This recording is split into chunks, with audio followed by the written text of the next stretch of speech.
أعوذ بالله من الشيطان الرجيم بسم الله الرحمن الرحيم إن الحمد لله نحمده ونستعينه ونستغفره ونستهديه ونؤمن به ونتوكل عليه ونثني عليه الخير كله من يهد الله فلا مضل له ومن يضلل فلا هادي له وأشهد أن لا إله إلا الله ولي الصالحين إلها واحدا أحدا فردا صمدا لم يتخذ صاحبة ولا ولدا ولم يكن له كفوا أحد اللهم صل وسلم وبارك على الرحمة المهداة والنعمة المزداة اللهم صل وسلم وبارك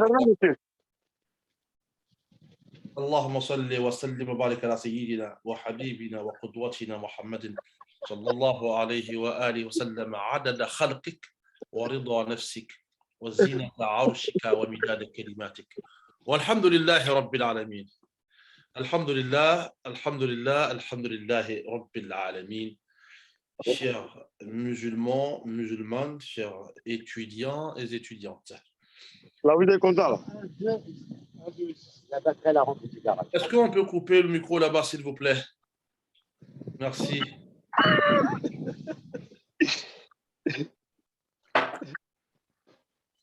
Alhamdulillah. Aujourd'hui, sur le livre Boulough al-Maram, atteindre l'ascension dans la recherche des buts, dans le jugement et les preuves à l'appui. Ce livre est un livre qui a été écrit par l'un des plus grands savants de tout le temps en islam, le grand imam, Al-Hafidh.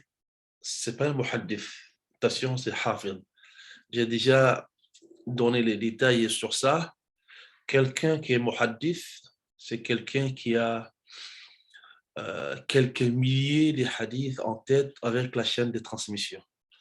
Mais une fois qu'on dit à quelqu'un c'est Hafidh, il a minimum 100 000 hadiths en tête avec sa chaîne de transmission.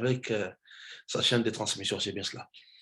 Ibn Hajar al-Asqalani, c'est l'un des plus grands muhaddiths, comme j'ai si bien dit la fois dernière, qui est aussi compté ainsi. C'est-à-dire qu'on parle de lui, Amirul Mu'minin fil hadith.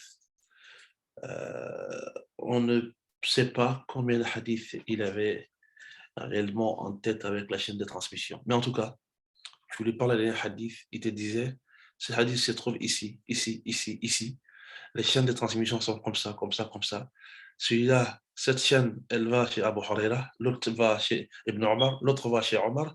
Tout est bon, ou bien celle-là elle est bonne et celle-là elle n'est pas bonne. Un très grand muhaddith, Ibn Hajar al-Asqalani. On va commencer aujourd'hui, hadith numéro 32. Je vois juste là. Numéro 32. Nous sommes dans le livre de la purification, Kitab al-Tahara, livre de la purification. Parce que vous savez, dans tous nos livres de la jurisprudence, dans tous nos livres des hadiths, on commence toujours par la purification. Oui. Qu'est-ce qu'elle est importante en islam, la purification? L'islam bannit la saleté de tout genre. L'islam veut la propreté et la purification. Non, chers musulmans. Hadith numéro 32.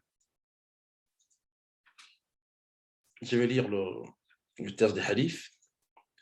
وعن عبد الله بن يزيد بن عاصم رضي الله عنه في صفة الوضوء قال ومسح صلى الله عليه وآله وسلم برأسه فأقبل بيديه وأدبر متفق عليه وفي لفظ بدأ بمقدم رأسه ثم ذهب بهما إلى فقاه ثم ردهما إلى المكان الذي بدأ منه. Celui qui nous a rapporté le hadith, on va laisser après que je après la lecture de 3 hadiths, ouais, 3-4 hadiths, je vais voir comment on peut faire. On va revenir sur lui pour détailler sa personnalité, Inch'Allah. D'après Abdullah ibn Ziyad, qui est l'un des compagnons du saint prophète Mohammed sallallahu alayhi wa sallam, Abdullah ibn Ziyad nous dit, Abdullah ibn Ziyad ibn Asim, il nous dit, qui est un Médinois, ou un Madani, donc Ansari. Les Médinois sont appelés Al-Ansari. Ansari, c'est ceux qui ont aidé le prophète sallallahu alayhi wa sallam. Ceux qui sont venus de la Mecque, les Mécois sont appelés Al-Muhajiroun, ceux qui ont immigré. D'accord?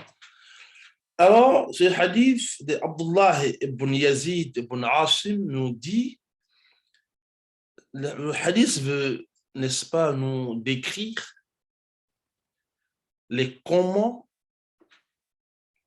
d'accord, les comment, c'est-à-dire que le prophète faisait l'ablution comment, ou les ablutions comment. N'oubliez pas que depuis le début, je dis que tout ce qu'on fait dans l'islam est écrit. Tout ce qu'on fait, moi je peux ne pas voir, toi tu peux ne pas voir, mais il n'y a pas d'invention. Tout ce qu'on fait est écrit, normalement. Alors, quand on voit que dans l'ablution, on lave les pieds, on essuie les têtes, tout ça, les preuves sont où? Est-ce qu'on le fait parce qu'on veut le faire ou parce que ça a été fait, ça nous a été dit? Voilà. Ce hadith parle de ça aujourd'hui. Abdullah ibn Ziyad ibn Asim nous dit au sujet des descriptions, n'est-ce pas, des petites ablutions, selon ce que le prophète Mohammed alayhi wa alihi salatu wa salam wa al-barakatu faisait, il dit, il passa les mains mouillées sur sa tête, d'avant en arrière. Après, il retournait, d'accord? Il passa, c'est-à-dire, il met la main dans l'eau, c'est mouillé, il passe sur sa tête, du devant à l'arrière. D'avant en arrière. Et après, il retourne. Donc, comme ça et comme ça. Non, c'est ça, cette version est chez le Bukhari et Muslim, donc authentique, consensuelle. Dans une autre version, ça sera plus explicite, il va dire, il commença par l'avant de la tête jusqu'à la nuque, puis les ramena jusqu'à l'endroit où il avait commencé. Donc, il commence par le front, il y va à la nuque, après il revient là. Donc, la tête, pendant les petites ablutions, on ne lave pas la tête, on mouille la tête. On ne lave pas. Ce n'est pas comme pendant la janaba, la grande ablution, où on est dans l'obligation de laver très bien la tête. Là, cette fois-ci, on mouille seulement, on mouille les mains, et on y va et on revient. On va continuer, parce qu'on a envie de parler après sur Asim, Abdullah ibn Asim, mais il faut qu'on fasse des hadiths d'abord. Non, tous ces hadiths, il y a 3 ou 4 hadiths qui se suivent qui parlent à peu près des mêmes choses. C'est pourquoi je vais accélérer, parce qu'on ne va pas passer le temps à... Hadith numéro 33, hadith 33, وعن عبد الله بن عمر رضي الله عنهما في صفة الوضوء قال ثم مسح صلى الله عليه وآله وسلم برأسه وأدخل إصبعيه السباحتين في أذنيه ومسح بإبهاميه ظاهر أذنيه. D'accord. أخرجه أبو داود والنسائي وصححه ابن خزيمة. نعم. Hadith numéro 33, d'après Abdullah ibn Umar, il fait vite parce que on parle de la même chose, en décrivant, n'est-ce pas, comment faisaient les petites ablutions le prophète Mohammed sallallahu alayhi wa sallam, Abdullah ibn Umar, qu'Allah l'agréé, lui et son père, c'est le fils d'Omar, nous dit, au sujet de la description des petites ablutions du prophète Mohammed sallallahu alayhi wa sallam, puis il passa les mains mouillées sur la tête, introduisit ses index dans ses oreilles, et en essuyant les pavillons de l'extérieur avec les pouces. Je vais vous le montrer en vidéo. Et mouille la main comme ça, dans l'eau. Et cette main va l'aider à aller. Il a passé la main, il est parti en arrière, et il revient. Donc, aller et retour. En même temps, il fait rentrer, n'est-ce pas, les deux index dans ses oreilles, comme ça, et en essuyant comment on appelle, les pavillons de l'oreille, le pavillon de l'extérieur, là, c'est ça qui est, c'est là qu'on les appelle les pavillons de l'extérieur. Donc, il essuie derrière les pavillons de l'extérieur avec, n'est-ce pas, ses pouces. C'est clair. C'est-à-dire, tout ce que tu vois les gens en train de faire pendant les petites ablutions, c'est écrit. C'est parce que le prophète a dit, c'est parce qu'il l'a fait, parce qu'on a vu des sahabons qui ont fait. Allez, c'est comme ça. Alhamdulillah. Ce hadith, vous le trouvez chez Abu Daoud, chez Nasa'i aussi. Ces deux-là sont les gens de Sunan. N'oubliez jamais, quand je vous dis Ashab Sunan, les gens de Sunan, Abu Daoud, Nasa'i, Tirmizi, Ibn Majah. C'est les quatre qui sont Ashab Sunan.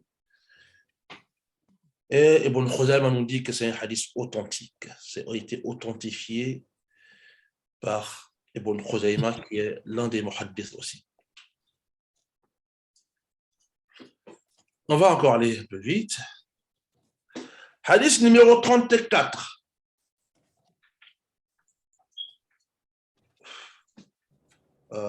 Pour ceux qui comprennent l'arabe ici, hadith numéro 33, il a dit وَأَدْخَلَ إِسْبِعَيْهِ السَّبَّاحَتَيْنِ السَّبَابَةِ والسَّبَاحَةِ نَفْشَيْ. السَّبَابَةِ, l'index, c'est ce qu'on appelle السَّبَابَةِ, et on peut l'appeler aussi as-sabah. Mais pourquoi on appelle sabah? Le vrai nom en arabe, c'est as-sabah. Pourquoi on appelle as-sababa, disons? Mais pourquoi on appelle as-sabaha? Parce qu'on fait le subhanallah avec at-tahiyyatu lillah, at-tayyibat, as-salawatu lillah, assalamu alayka ayyuha an-nabiy wa rahmatullahi wa barakatuhu, assalamu alayna wa ala ibadillah as-salihin, ashhadu an la ilaha illa Allah, wahdahu la sharika lahu, wa ashhadu anna sayyidana Muhammadan abduhu wa rasuluhu, Allahumma salli wa sallim. Lui, comme là, soit il est fixe ou il est remué pendant le tashahhud, dont on appelle as-sabah. Al-asba' alladhi na'khudhu fi at-tasbih. Naam, pour ceux qui comprennent l'arabe. Oh, subhanallah, on va demander au frère de couper son micro, s'il vous plaît. Hadith numéro 34, وعن أبي هريرة رضي الله عنه قال قال رسول الله صلى الله عليه وآله وسلم وبارك عدد ما في علم الله إذا استيقظ أحدكم من منامه فليستنذر ثلاثا فإن الشيطان يبيت على خيشومه متفق عليه. Ce hadith, il est authentique, il est chez Imam al-Bukhari et Imam Muslim, dans lequel le prophète Mohammed alayhi wa alihi salatu wa salam nous dit clairement, il dit à ceux, par exemple, qui veulent faire, nous tous, hein, qui voulons faire, n'est-ce pas, l'oudou, les petites ablutions après le réveil. Essayez de bien rincer la narine. Il faut bien rincer ta narine. C'est très important. D'accord? Et pourquoi? Abu Huraira nous dit, d'après Abu Huraira, le messager d'Allah sallallahu alayhi wa sallam wa barak nous dit, a dit, lorsque l'un de vous s'éveillera de son sommeil et fera les petites ablutions, qu'il aspire et rejette 3 fois l'eau par les narines, car Satan passe la nuit sur le cartilage supérieur du nez. Le cartilage supérieur du nez. D'accord? Al-Khayshum. Ce mot, on doit le prendre au sérieux. Sens propre comme sens figuré. Quand le prophète Mohammed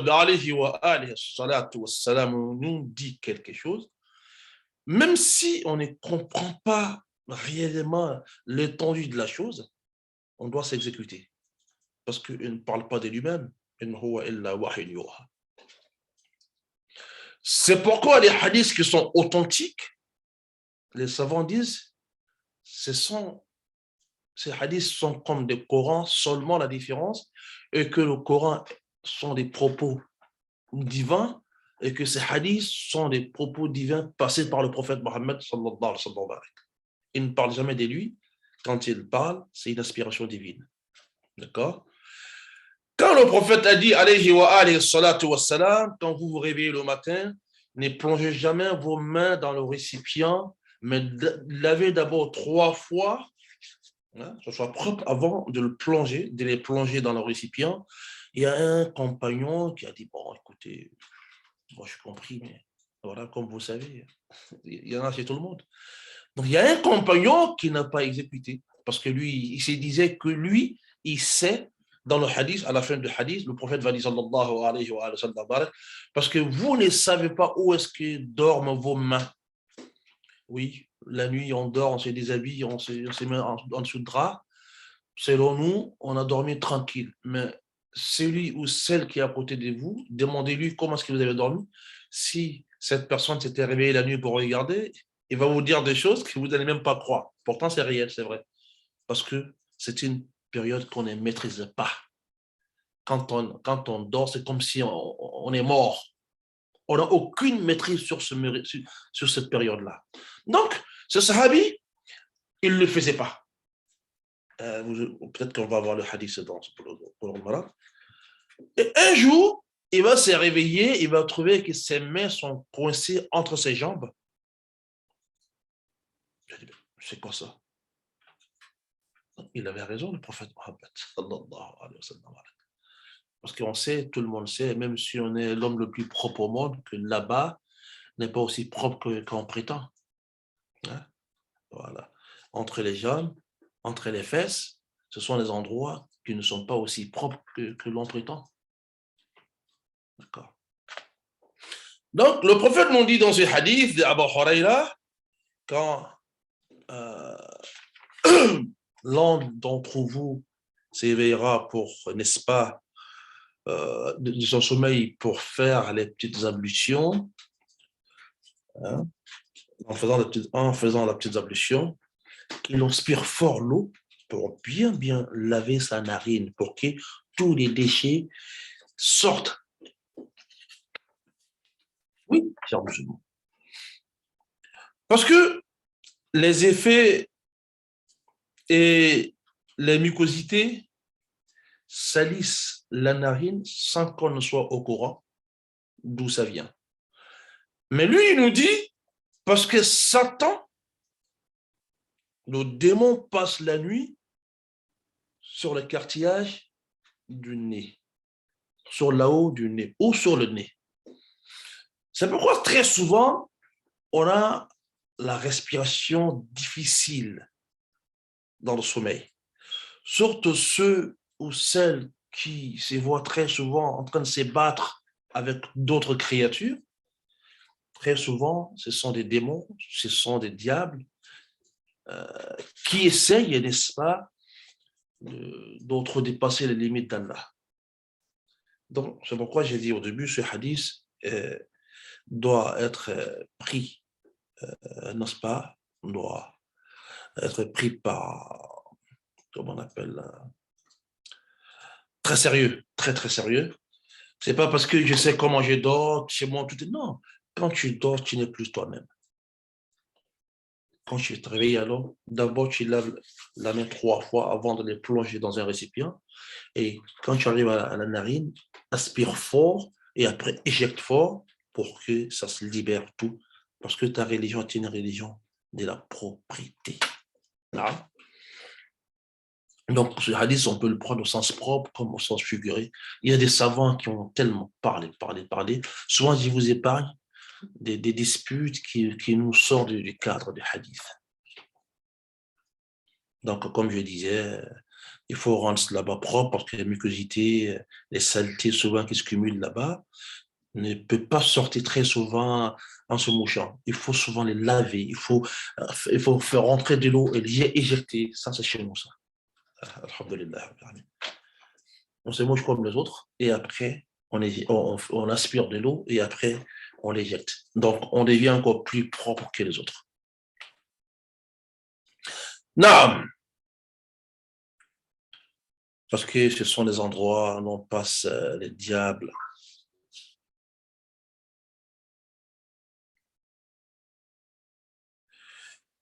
Et voilà.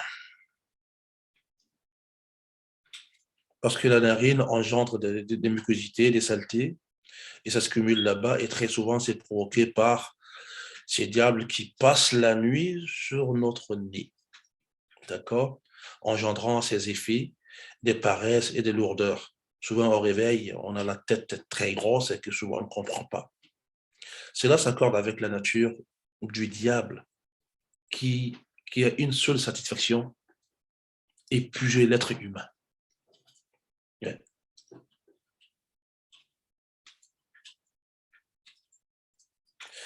Non. Est-ce qu'on a le temps de faire 4, 5 hadiths 4? Oui, on va le faire. Donc voilà, ça c'était hadith numéro 34. Abu Huraira nous dit, le prophète dit sallallahu alayhi wa sallam, quand l'un de vous s'éveillerait de son sommeil et qu'il doit faire les petites ablutions pour faire la prière, pendant la petite ablution, qu'il aspire fort de l'eau pour mieux nettoyer, n'est-ce pas, ses narines. Oui, parce que le diable, parce que le démon dort et passe la nuit très souvent dans le cartilage de notre narine, le haut de la narine ou sur la narine totalement. Hadith numéro 35. Excusez-moi. وعنه encore Abu Huraira nous dit إذا استيقظ أحدكم من نومه فلا يغمس يده في الإناء حتى يغسلها ثلاثا فإنه لا يدري أين باتت يده. Le hadith, il vient de le dire. Je ne savais même pas que le hadith était ici. Qu'est-ce que le hadith nous dit, chers musulmans? Si, hadith numéro 35, d'après Abu Huraira encore, l'envoyé d'Allah nous dit, l'envoyé d'Allah nous a dit, Mohammed sallallahu alayhi wa sallam, quand l'un de vous s'éveille de son sommeil et qu'il voudrait faire la petite ablution, qu'il se lave la main avant de l'introduire, n'est-ce pas, dans un récipient d'eau destiné à faire des petites ablutions. D'accord? Car celui-là qui dormait ne sait pas où est-ce que sa main a passé la nuit. Allahu Akbar. Il ne sait pas où est-ce que ses mains s'est posées. Est-ce que quand il s'est couché tout droit, sa main était tout droit? Est-ce que sa main était en dessous des aisselles? Est-ce que ça a été entre les jambes? Est-ce que c'est arrivé entre les fesses? Il ne sait pas. Il ne sait pas où est-ce que sa main s'est posée pendant la nuit parce qu'il était mort. Il était au courant derrière. Le hadith, il est chez Imam Bukhari et chez Imam Muslim, donc hadith authentique. Et cette version, c'est la version de l'Imam Muslim. Ce hadith-là que je vous ai dit, il y a un sahaba qui n'a pas travaillé avec. Voilà, peut-être qu'il trouvait que ce n'était pas important. Et un jour, il se réveille, ses mains sont coincées entre les jambes ou entre les fesses. Donc, il a compris tout de suite que quand le prophète Mohammed sallallahu alayhi wa sallam nous ordonne à faire quelque chose, c'est très important parce qu'il ne parle pas de lui-même. Tout ce qu'il nous dit, toutes les choses que Mohammed nous dit de faire, de ne pas faire, sallallahu alayhi wa sallam wa barak, adada khalqihi wa rida nafsihi wa zinata arshi min al-kalimati, ce sont des choses très importantes. Ces choses ont une importance capitale. Oui. Allah qui nous a créés, qui nous a façonnés, qui a fait de nous des humains, Allah nous connaît mieux que nous-mêmes. Donc, quand le prophète d'Allah nous enseigne par rapport à ce qui lui a été enseigné par son Seigneur, par Allah, c'est de l'authentique, c'est du vrai, c'est du réel. C'est lui qui nous a créés, c'est lui qui nous a modelés, remodelés, c'est lui qui nous a façonnés. Il sait ce qu'on est, c'est comme vous. Il sait ce qu'on ne fait pas. Et il sait quand on dort, on est mort. Souvent, quand on te dit, quand tu dormais, tu as dit ça, tu as fait ça, tu vas dire c'est faux. Mais c'est vrai. On dit, il y a un riche infortuné qui ne voulait pas accepter que pendant le sommeil, il faisait des bruits, pendant le sommeil, il disait des choses. Je ne sais pas si c'est sa femme ou c'est quelqu'un d'autre qui l'a filmé pendant le sommeil. Et après, quand on l'a montré la vidéo, il a dit non, non, c'est pas vrai. Vous voyez ce que tu fais pendant le sommeil. Tu vois ce que tu dis, tu vois ce que tu fais, parce que cette période-là, personne ne peut la maîtriser. C'est pas possible. Sois le plus roi de la terre, tu ne peux pas maîtriser. Il n'y a que Allah qui maîtrise cette période. Non, monsieur. Ça, c'est hadith numéro 35.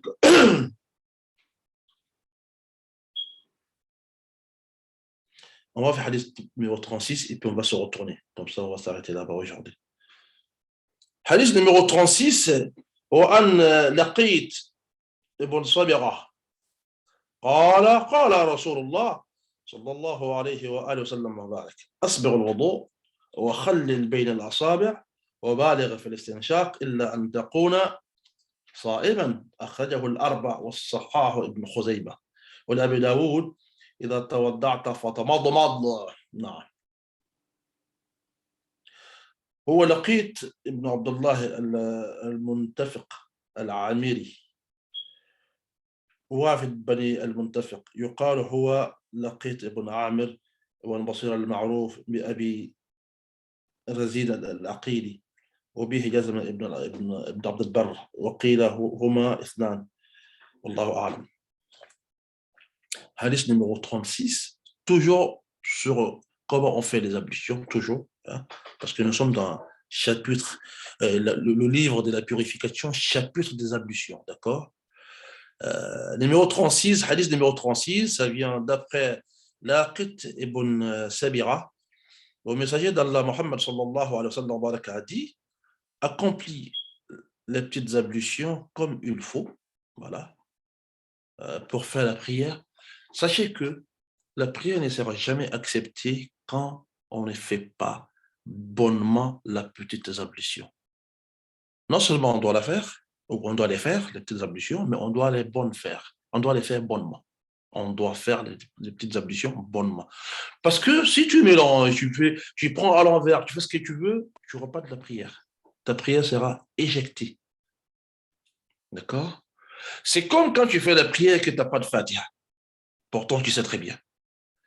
Donc, le prophète nous dit ici, sallallahu alayhi wa sallam, accomplis les petites ablutions comme il faut. Asbir al-wudu. C'est-à-dire, tu t'assois avec l'intention de te purifier avec les petites ablutions pour faire les prières, pour faire l'adoration ou les adorations. Et tu te laves la main 3 fois, tu mets de l'eau dans ta bouche, il est sorti 3 fois, si possible, on prend un petit doigt, d'accord? Si très recommandé, on prend un siwak, un cure-dent, voilà, pour laver un peu la bouche avant même de commencer les ablutions. Voilà, 3 fois la main, la bouche, on rince bien, on met de l'eau, puis on le sort avec un doigt, 3 fois, et la narine, on inspire fort, après on l'éjecte pour bien libérer, parce que la respiration est très importante, 3 fois, et on lave le visage dans son entièreté, 3 fois, on lave la main droite jusqu'au coude 3 fois, la main gauche ainsi, et la tête, vous avez bien compris tout de suite, on mouille la main, ça part et ça revient, et on fait rentrer les 2 index dans l'oreille et les pavillons dans les oreilles, et les pavillons sont nettoyés par les pouces derrière. Et après, on lave pied droit et pied gauche. Non, c'est ce que veut nous expliquer ici le prophète Mohammed, sallallahu alayhi wa sallam. Accomplis les petites ablutions comme il faut. Frotte. Hein? Les intervalles des doigts. Il faut bien frotter les intervalles des doigts ou les intervalles entre les doigts. Renchéris quand tu aspires de l'eau par le nez. Et renchéris, c'est-à-dire il faut faire un peu fort pour bien aspirer, sauf quand tu es en jeûne. Parce que en voulant trop aspirer, ça peut descendre. Et si ça descend, le jeûne sera annulé. Donc là, le hadith sera clair dessus. Hein. Donc, je commence.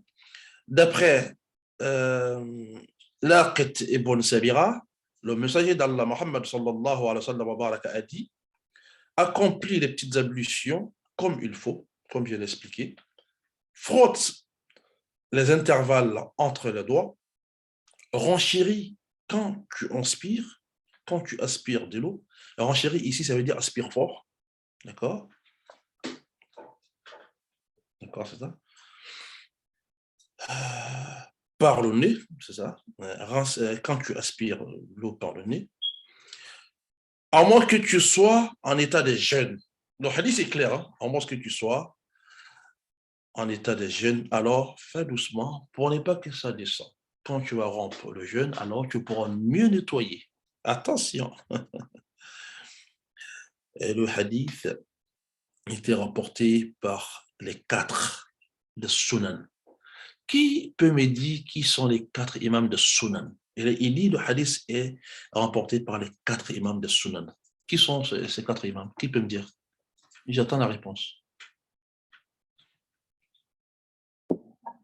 Ibn Majah, Ibn Majah, An-Nasa'i, Nasa'i, Abu Daoud, Abu Daoud, et puis Tirmizi. Tirmizi. Merci, shukran, shukran. Merci, bravo Alex, c'est bien. Ce sont les 4 des Ashab al-Sunan. Donc quand il nous dit Rawah al-Arba, ce sont ces 4. Le hadith, il est chez Ashab al-Sunan. Les 4 qui détiennent le Sunan, c'est-à-dire ils ont donné le nom de Sunan à leur livre. Sunan Abu Daoud, Sunan Abi Daoud, Sunan Tirmizi, Sunan Ibn Majah, Sunan al-Nasa'i. Sunan, ça veut dire beaucoup de Sunnah. Leur livre a pris le nom de la Sunnah parce qu'ils parlent que du hadith. Non. Merci beaucoup, M. Dosso. Et dans une version de Abu Daoud, hein, ou de Abi Daoud, dans une autre version transmise par Abu Daoud, on trouve quand tu fais des ablutions, gargarise-toi. C'est-à-dire pour mieux nettoyer la gorge. D'accord? Autrement, gargarise-toi. Il faut mieux nettoyer la gorge. Tout ça, c'est pour rendre l'homme propre. C'est pour couper souvent des mauvaises odeurs qui peuvent sortir dans la laine. D'accord? Donc ça, c'est ta religion, qui est religion de la propriété, religion de l'authenticité. Maintenant, Inch'Allah, on va se retourner pour quelques minutes qui restent à quelque chose que j'ai voulu expliquer parce que je trouve important. Ce monsieur qui est hadith numéro 32, le monsieur qui nous a relaté ce hadith, parce que tenez-vous qu'aujourd'hui on s'est arrêté à hadith numéro 36. Si on doit refaire le Bulugh al-Maram dans 3 semaines, ce serait hadith numéro 37, Inch'Allah. Si on doit refaire Bulugh al-Maram dans 3 semaines, on commencera par hadith numéro 37, Inch'Allah. Le monsieur qui nous a relaté, qui nous a reporté le hadith numéro 32, il s'appelle Abdullah ibn Yazid ibn Asim. Chers musulmans, j'ai tenu à revenir là-dessus parce que il y a des sciences et des savoirs à donner ici. Abdullah ibn Yazid ibn Asim est médinois. Ouais, Madani. C'est un médinois. Donc, Ansari. Qui dit médinois dit Ansari. C'est ceux-là qui se sont proposés à aider le saint prophète Mohammed sallallahu alayhi wa sallam. Le prophète, sa mère n'est pas médinoise. Hein? C'est une erreur. On l'a tous faite. Ses 2 parents sont mécois 100%. Il n'a aucun côté qui vient de Médine. Il faut qu'on le sache. D'accord? Mais sa maman, qui avait son papa, astaghfirullah, son papa qui avait, c'est bien sa maman, qui avait sa tante qui était domiciliée à Médine. Elle a été voir sa tante. Au retour, elle est décédée entre la Mecque et Médine. Elle a été enterrée là-bas. C'est pas parce que je vais rendre visite à ma tante qui s'est installée à Gagnoua que j'ai un côté bêté. Je pense qu'on peut se comprendre. Voilà. Ce monsieur que je voudrais vous en parler était Ansari. Ansari, ça veut dire que il est parmi ceux qui se sont proposés à aider le messager d'Allah, Sayyidina Muhammad, sallallahu alayhi wa sallam. Il est Ansari, il est Mazini. C'est une des tribus de Médine. هو مازني من بني مازن ibn Najjar. Il vient de la tribu des Bani Mazin ibn Najjar. Il a embrassé l'islam dès que le prophète est rentré à Médine. Sallallahu alayhi wa sallam. Ce monsieur, depuis qu'il s'est converti en islam, il a assisté toutes les expéditions. Oui. Si vous ne le connaissez pas, il est différent d'un autre Médinois que l'on appelle Abdullah Ibn Yazid. Celui-là, il est Abdullah Ibn Yazid. C'est celui-là qui est Abdullah Ibn Yazid. Il est différent de l'autre Médinois qui est Abdullah Ibn Zayd. Voilà. Celui-là, lui, il est Abdullah Ibn Yazid. L'autre, il est Abdullah Ibn Zayd. Abdullah Ibn Zayd, c'est lui qui a fait un songe. Allah lui a montré dans le songe comment on doit faire l'azan. Et quand le prophète, sallallahu alayhi wa alihi wa sallam wa barak, demandait aux gens, comment pensez-vous qu'on doit faire l'azan? On doit appeler les gens pour venir faire la prière. Il leva la main, prophète, j'ai vu ça en songe hier. Alors, le prophète va dire, sallallahu alayhi wa sallam, c'est ainsi qu'on va faire. Lui, il est Abdullah ibn Zayd. Il est 12 heures. Et celui qui est avec nous ici, lui, il est Abdullah ibn Yazid ibn Asim. Abdullah ibn Yazid ibn Asim,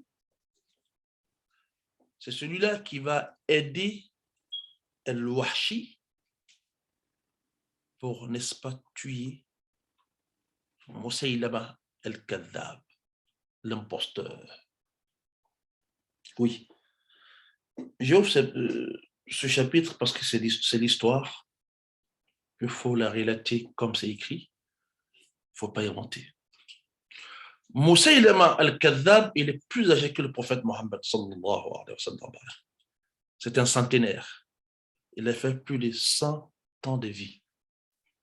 Avant même que le prophète Mohammed alayhi wa sallam ne soit envoyé, lui déjà, il avait dit qu'il était messager. Il a dit qu'il était prophète. Non, prophète. Il vient d'où? Musaylama, il vient de Yamama. Yamama, c'est l'une des villes de l'Arabie Saoudite. Avant même que le Mekwa, qui est Sayyidina Muhammad sallallahu alayhi wa sallam, avant qu'il nous dise que Allah l'a envoyé, Musaylama avait déjà dit, mais il n'a pas été écouté. Parce qu'on dit que non, il est malade, il est comme ça. Musaylama va perdurer dans ça. Il ne va pas lâcher. Hein. Le prophète va recevoir la prophétie et sera prophète et messager. Il y a une différence. Prophète, c'est pour des gens bien déterminés, et messager, c'est plus large. Abraham était prophète et messager. Nour était prophète et messager. Donc, chers musulmans, Musaylama al-Kadhab, sa ville qui est Yamama, l'an 9 ou l'an 10, sa ville entièreté, dans son entièreté, va venir à Médine pour venir traiter et prêter, disons, allégeance au Saint-Prophète Mohammed, sallallahu alayhi wa sallam. Non. Quand ils vont arriver, et ça parmi eux. Il va demander au prophète Mohammed, sallallahu alayhi wa sallam, pour que lui soit musulman, il faut qu'il soit deux prophètes. Je voudrais que tu me prennes comme Moïse a pris son frère avec lui. Vous savez que c'est Moïse qui était prophète et messager. Son frère Aaron a eu le rôle de prophète parce que Moïse a demandé à Allah de le solidifier avec son frère. D'accord? En réalité, Aaron n'était rien dans l'enfer. Quand Moïse a demandé à Allah, j'ai peur de Pharaon. J'étais parmi eux. J'ai fait ce que tu sais, Allah. Quand je vais et quand j'irai, disons, ils vont beaucoup me juger. Je voudrais que tu me solidifies. Avec qui Allah? Moïse même propose le nom de son frère qui est Aaron. Je voudrais que tu me solidifies avec Aaron. Alors, Allah va dire, j'ai accepté ta demande, Moïse. Moussa Ilama, quand il va venir à Médine avec sa ville qui est Yamama, qui est venu prêter allégeance au saint prophète Mohammed, sallallahu alayhi wa sallam, l'an 9 ou 10, il va dire, Mohamed, moi je viens pour que je sois prophète comme toi.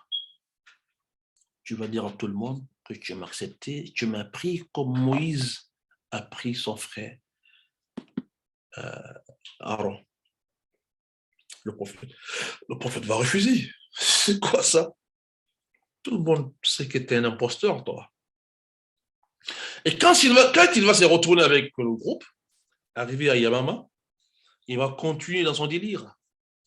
Oui, il va dire aux gens, ben, on est venu, Mohamed a accepté, hein, il m'a pris comme son messager. Il est prophète, je suis prophète. Mais c'est lui le principal, moi je suis... Ceux qui étaient avec lui là-bas, ils disent, non, c'est pas vrai ça. Donc, vous savez que l'an 11, le prophète va se coucher pour ne jamais se réveiller. Il va rendre l'âme, il va déménager. Ça, c'est l'an 11, au tout début. Quand le prophète s'en ira chez Allah, Moussa, il là-bas, je vous dis que c'est un centenaire. Il s'est proclamé prophète avant la prophétie de Mohammed. Le Sayyidina Mohammed va faire 23 années, il va partir, lui sera là encore. On va dire qu'il a eu entre 100 et 150 ans. C'est ce que l'histoire nous dit. Il a eu entre 100 et 150 ans. Donc, il va continuer encore dans son délire. Quand Abu Bakr Siddiq va prendre, n'est-ce pas, la règne de l'islam, quand il va devenir le calife après le prophète Mohammed, sallallahu alayhi wa sallam, alors, Abu Bakr Siddiq va préparer, n'est-ce pas, une expédition pour aller à Yamama, parce qu'il devenait grave. Il pensait que, comme Mohammed est parti pour le laisser, lui, il peut tout faire, et puis il peut tout dire. Au fait, il a cru que le champ était libre à tout le monde de dire ce qu'on veut. Vous savez qu'il a même créé un Coran où il ramenait de la poésie, mais quand tu lis ce qu'il a écrit et que tu lises ce que le prophète Mohammed sallallahu alayhi wa sallam nous a donné, c'est pas pareil. Que l'autre sont des propos humains et que les propos de saint prophète Mohammed sallallahu alayhi wa sallam, ce sont des propos divins, c'est pas pareil. Alors, quand Abu Bakr Siddiq va préparer une expédition et que Khalid ibn al-Walid sera le général qui va l'attaquer, il va fuir. Il va fuir le combat. Quand il va fuir, c'est Al-Wahshi. Vous vous rappelez sûrement d'Al-Wahshi. Al-Wahshi, c'est celui-là même qui a ôté la vie à Hamza, Ammi Rasulillah, sallallahu alayhi wa sallam. L'oncle du prophète Mohammed, alayhi wa alayhi salatu wa salam wa al-baraka, qui est Hamza, qui partage le même père que le papa du prophète. Wahshi va le ôter la vie. Je vous ai déjà expliqué que quand Allah a envoyé le prophète Mohammed sallallahu alayhi wa sallam, il y avait 4 de ses oncles qui vivaient. 2 l'ont accepté, 2 non. Il y avait Hamza et Al-Abbas. Hamza et Al-Abbas. C'est les deux qui ont embrassé l'islam. Il y avait Abu Lahab, le papa, et le papa d'Ali, Abu Talib. Abu Lahab, Abu Talib, les deux n'ont pas embrassé l'islam. Alors, Al-Wahshi qui a ôté la vie à Hamza,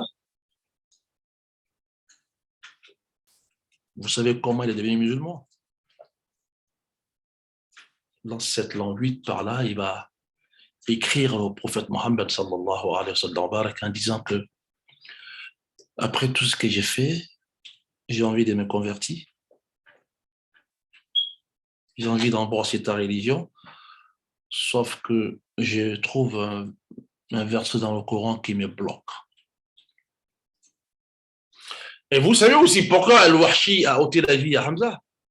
Parce que Wahshi était un esclave noir, bien fort, qui travaillait à l'époque chez Abu Sufyan. Et la femme d'Abu Sufyan, qui s'appelle Hind, lui a dit, si tu arrives à ôter la vie à Hamza, tu n'es plus esclave, je t'affranchis. Et c'est pourquoi lui, il va tout faire, il va ôter la vie à Hamza. Ghazwat Uhud. Hamza est couché. Quand vous allez au Hajj, à Médine, on va vous montrer la bataille de Uhud, où ça s'est passé. Et le mont Uhud est là. Vous allez voir les martyrs de Uhud. Hamza, il fait partie. Après, il sera franchi, donc il sera libre de faire ce qu'il veut. L'an 7 ou l'an 8 de l'Hijra, il va vouloir embrasser l'islam. Il va écrire. Ça sera des écrits entre lui et le prophète Mohammed sallallahu alayhi wa sallam. Oh Mohammed, je voudrais me convertir à ta religion, mais sauf que je trouve des versets qui me bloquent. Allah dit dans ton Coran,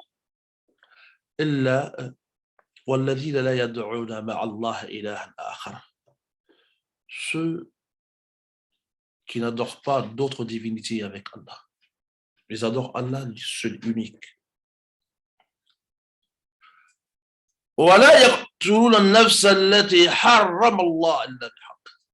Et ne tue pas l'âme que Allah a rendue sacrée, sauf avec le droit qu'il faut. Et qui ne commettent pas la fornication et l'adultère. Ce verset-là, ton Dieu a montré clairement que si quelqu'un fait l'un des 3 péchés, il ne peut pas être un musulman. C'est ce que lui avait compris. Le prophète Mohammed sallallahu alayhi wa sallam va le répondre par écrit aussi. C'est même Dieu dit dans le Coran, c'est même Allah dit dans le Coran, Ya ibad, ô mes serviteurs, vous qui avez causé des torts sur vous-même, vous qui avez transgressé, vous qui vous n'êtes pas arrêté à la limite de ce que j'ai demandé, la taqnatu min rahmatillah. Ne soyez pas désespérés de la miséricorde d'Allah. Sachez que inna Allah yaghfiru dhunuba jami'an. Allah pardonne tous les péchés.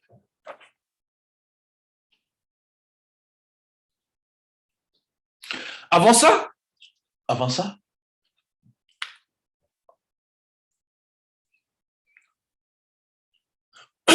il va écrire d'abord Al-Wahshi, il va dire Al-Wahshi, ça va ce que tu as dit? Ceux qui ont tué, ceux qui ont commis la fornication, ceux qui ont fait l'associationnisme sont dans le péché. Allah dit, sauf ceux qui ont repenti. Donc, si tu te répands, alhamdulillah, ça serait bon. Et en plus, Allah dit dans le Coran, Allah ne pardonne pas qu'on l'associe. Mais à part l'association, un shirk, à part donner un autre ou une autre divinité avec Allah, d'accord, Allah peut tout pardonner pour ceux qu'il voudrait. Le Wahshi va répondre au prophète Mohammed sallallahu alayhi wa sallam, mais tu dis bien pour ceux qu'il voudrait. Je ne sais pas si je ferai partie de ceux qu'il voudrait. Donc il y a toujours un doute quelque part qui persiste. C'est en ce moment le prophète va écrire la deuxième fois, non, Allah dit dans le même Coran, ô mes serviteurs qui ont trop dépassé les limites, qui ont transgressé, qui ne se sont pas arrêtés à la limite demandée par Allah, ne soyez pas désespérés. Dites-vous que Allah pardonne tout. Et c'est en ce moment que Nasaï, Al-Wahshi, excusez-moi, c'est en ce moment que Al-Wahshi va prendre ses affaires et va déménager à Médine pour venir prêter allégeance au prophète Mohammed sallallahu alayhi wa sallam. Mais le prophète va lui demander une faveur. Comme Hamza était son petit oncle, ils avaient à peu près le même âge, donc depuis tout petit, il y avait une grande habitude avec Hamza. Ils étaient habitués de sortir ensemble, de manger ensemble, de rentrer ensemble. Et il dit à Al-Wahshi, je te demande une faveur, tu es devenu musulman, alhamdulillah. Est-ce que je peux te demander de laisser Médine? Parce que quand je te vois, je me rappelle toujours de Hamza. Vous voyez, souvent, chers musulmans, le péché, le mal fait souvent, même quand Allah efface, ça reste dans la mémoire des gens. Il faut faire très attention. Aujourd'hui, il y a des imams qui ne peuvent pas rentrer dans des villes. Et c'est ce qu'il a fait dans cette ville-là. Ouais. Elle n'a pas été bien hier. Même si Allah pardonne des péchés, ces péchés restent dans la mémoire des gens. Il faut faire très attention.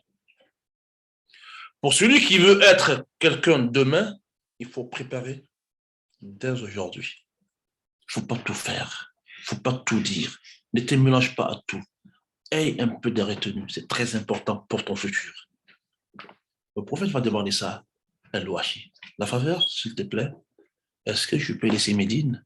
Parce que quand je t'y vois, je me rappelle tout de suite de Hamza.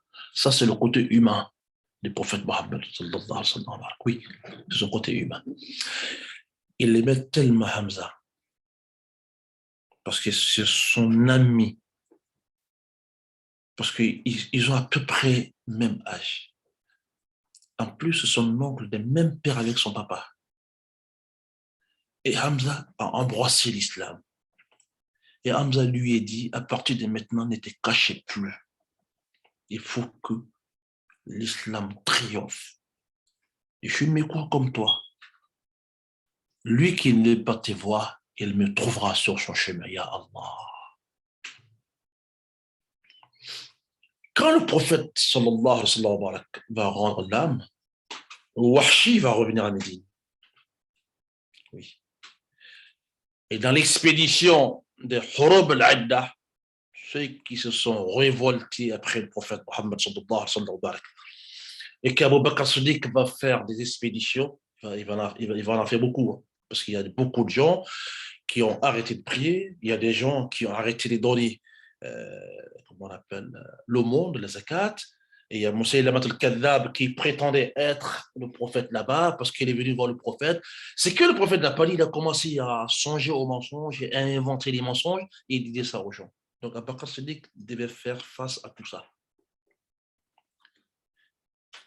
L'armée qui va aller chez Moussaïlama, c'est Khalid ibn Walid qui est en tête. Mais Moussaïlama va fuir. Dans la bataille, il va fuir. C'est Al-Wahshi qui a ôté la vie à Hamza, qui a tué Hamza. Et celui-là, Abdullah ibn Yazid, qui iront le chercher. Parce que lui, sa fuite n'était pas des signes forfaits. Il avait fui pour laisser préparer pour venir combattre. Donc, quand ils vont arriver, ils vont trouver qu'il était prêt pour venir reconquérir son pouvoir, comme il disait. Lui, les prophètes, Allah va l'aider, tout ça. Et c'est ce monsieur-là, c'est pourquoi j'ai ramené l'histoire, Abdullah ibn Yazid ibn Asim, qui va aider Wahshi pour tuer Moussaïlama, l'imposteur. Et ce monsieur qui est Abdullah, quelle heure déjà? Ce monsieur qui est Abdullah ibn Asim mourut l'an 63. Il y a quelque chose de terrible qui va se passer cette année aussi. L'an 63. Oui. On appelle Yawm al-Hirra ou al-Hurra. les jours de la difficulté.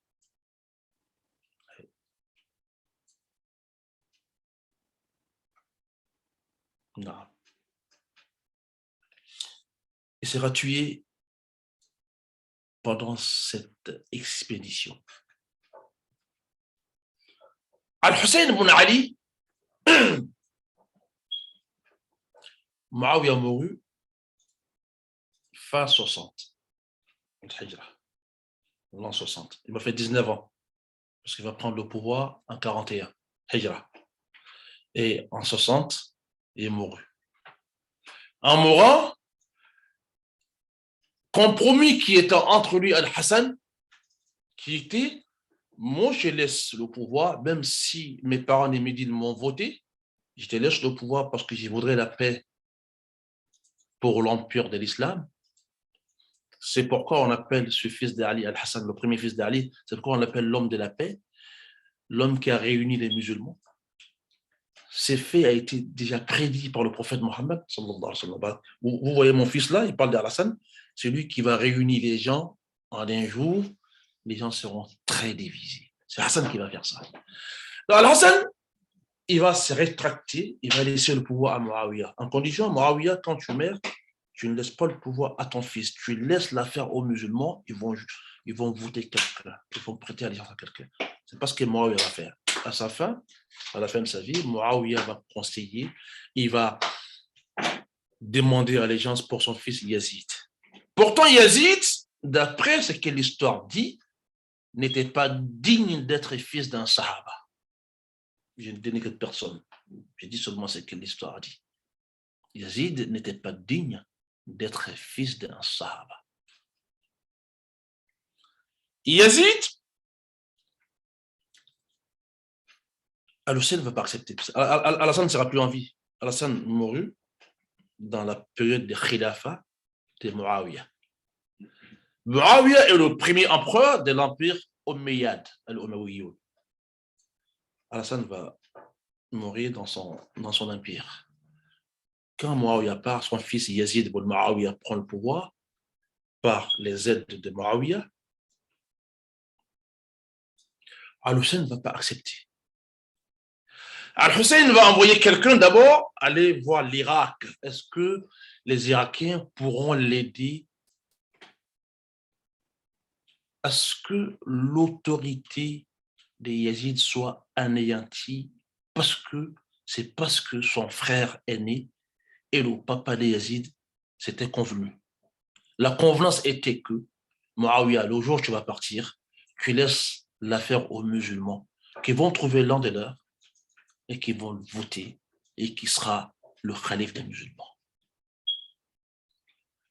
Cette personne va aller voir l'Irak, il va revenir. En venant, il va croiser Farazdak, ce grand chanteur, ce grand poète de l'Arabie. Il va demander à Farazdak, est-ce que, toi qui viens de l'Irak, est-ce que tu peux me dire si les Irakiens veulent Al-Hussein ibn Ali, qui réclame la fin du pouvoir de Yazid. Yazid, c'est le fils de Muawiyah. Et c'est en ce moment que Farazdak va lui dire, en poésie, قلوبهم معك وسيوفهم مع بني أمية والقضاء ينزل من السماء والله يفعل ما يشاء. قلوبهم معك وسيوفهم مع بني أمية والقضاء ينزل من السماء والله يفعل ما يشاء. Tu demandes si les Irakiens veulent Al-Hussein, ils l'aiment beaucoup trop. Les Irakiens, ils ne jurent qu'ils parlent Hussein. Mais attention, si leurs cœurs appartiennent à Al-Hussein, leurs armes appartiennent à Bani Umayya. Bani Umayya, c'était l'empire qui a été fondé par Muawiyah, parce qu'il est Umawi. Donc le fils de Muawiyah gère maintenant. Leurs cœurs sont avec Al-Hussein, mais leurs armes sont avec Bani Umayya. Le destin descend du ciel et Allah fait ce qu'il veut. Ce sont des propos poétiques. Si Al-Hussein avait bien compris, il devait rester à Médine. Soit il a compris, il a voulu aller affronter, soit il n'a pas compris. Al-Hussein va sortir quand même. Oui. Lui qui est né l'an 4 de l'Hijra, Al-Hussein, il va sortir quand même.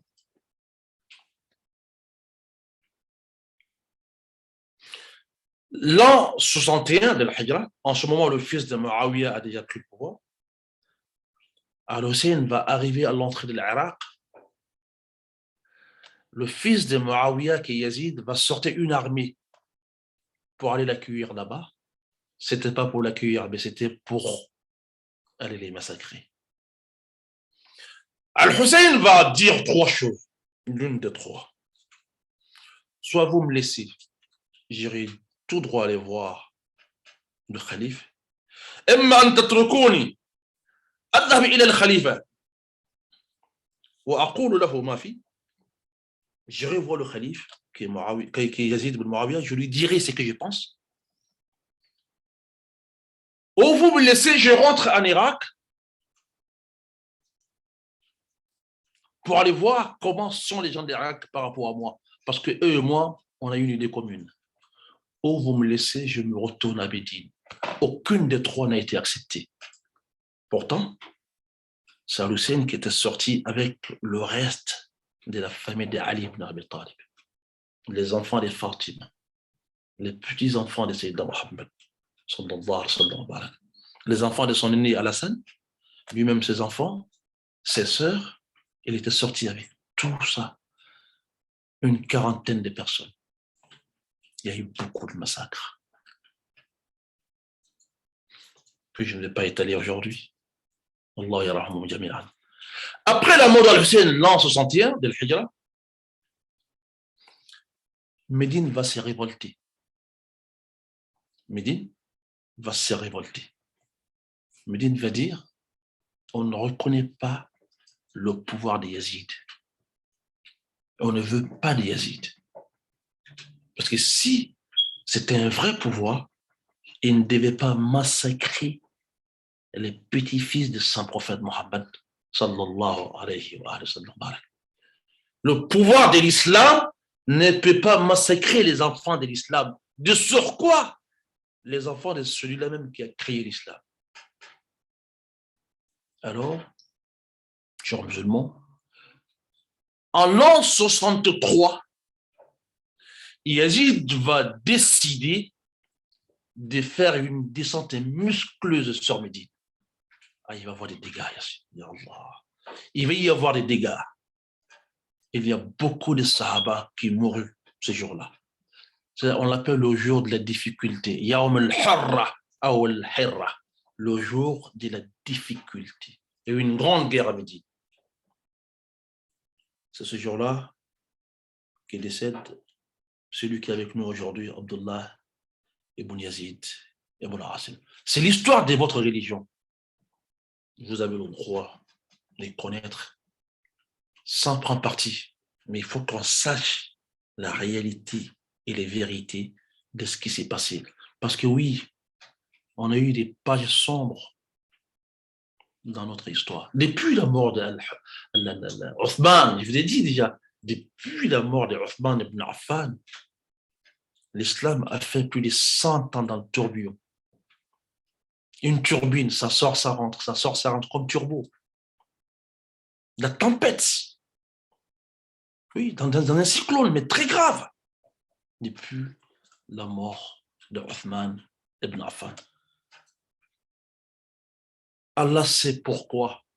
Il est le seul maître. On ne peut pas lui demander pourquoi. Il sait pourquoi il a fait ça. Allahumma laka alhamd. Kama yanbaghi. لجلال وجهك ولعظيم سلطانك سبحانك اللهم وبحمدك أشهد أن لا إله إلا أنت نستغفرك ونتوب إليك اللهم صل وسلم وبارك على سيدنا محمد وعلى آل سيدنا محمد كما صليت وسلمت وبارك على سيدنا إبراهيم وعلى آل سيدنا إبراهيم في العالمين إنك حميد مجيد وآخر دعوانا أن الحمد لله رب العالمين. Non. On va finir le cours d'aujourd'hui. Si, oula, il est déjà 27. Est-ce qu'on peut prendre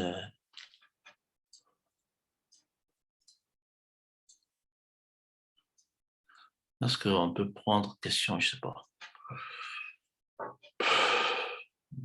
Bon, une question quand même, une question. Pas plus. Hein.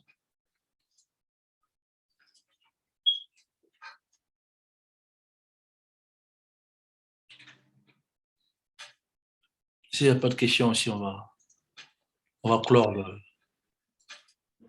Trop de tristesse pour poser question. Ouais. Et trop de tristesse. Souvent, les larmes coulent. Hein. Et c'est des faits qui sont réels à notre religion qu'on a le droit de savoir. Personne n'a le droit de changer l'histoire d'un peuple. Car un peuple sans histoire, c'est un peuple. C'est comme c'est un corps sans âme. Ce sont des faits qui se sont passés. Très tristes, là. Et le jour de la difficulté à Médine, cette bataille, il y a beaucoup de Sahaba qui sont décédés. Beaucoup de Sahaba. La plupart des Sahaba que vous allez voir, ils sont décédés l'an 63, de la Hijra. La plupart sont morts ce jour-là. Il a fait des dégâts à Médine. Pourtant, le prophète a bien prôné. Médine est une terre de paix. La guerre ne rentrera jamais. Mais les soi-disant khalifes ont fait rentrer la guerre à Médine parce que les gens refusaient de leur donner leur allégeance. Parce que. Et vous savez, tu peux commander un homme, mais tu ne commandes pas son cœur. Tu ne sais pas ce qui se trouve dans son cœur. Il peut rigoler devant toi, mais derrière toi, tu es poignardé. L'humain est fait ainsi. Il n'y a qu'Allah pour le sauver. Qu'Allah nous sauve, qu'Allah nous sauvegarde, qu'Allah soit pour nous un soutien indéfectible. اللهم صل وسلم وبارك على سيدنا محمد وعلى ال سيدنا محمد كما صليت وسلمت وباركت على سيدنا ابراهيم وعلى ال سيدنا ابراهيم في العالمين انك حميد مجيد. اللهم لا علم لنا الا ما علمتنا فعلمنا ما ينفعنا وانفعنا مما علمتنا وزدنا علما. اللهم لا علم لنا الا ما علمتنا فعلمنا ما ينفعنا وانفعنا مما علمتنا وزدنا علما. اللهم لا علم لنا الا ما علمتنا فعلمنا ما ينفعنا وانفعنا مما علمتنا وزدنا علما اللهم أنت خلقتنا وأنت تهدينا وأنت تطعمنا وأنت تسقينا وأنت تميتنا وأنت تحيينا وأنت على كل شيء قدير. اللهم رحمتك نرجو فلا تقل إلى أنفسنا طرفة عين ولا أقل من ذلك وأصلح لنا شأننا كله. لا إله إلا أنت نستغفرك ونتوب إليك. لا إله إلا أنت نستغفرك ونتوب إليك. لا إله إلا أنت نستغفرك ونتوب إليك. اللهم صل وسلم وبارك على سيدنا وحبيبنا محمد صلى الله عليه وآله وسلم وبارك عدد خلقك ورضا نفسك وزينة عرشك ومداد كلماتك والحمد لله رب العالمين. السمدي prochain إن شاء الله. شكرا بارك الله فيك. شكرا البركة. شكرا. السلام عليكم. السلام ورحمة الله وبركاته.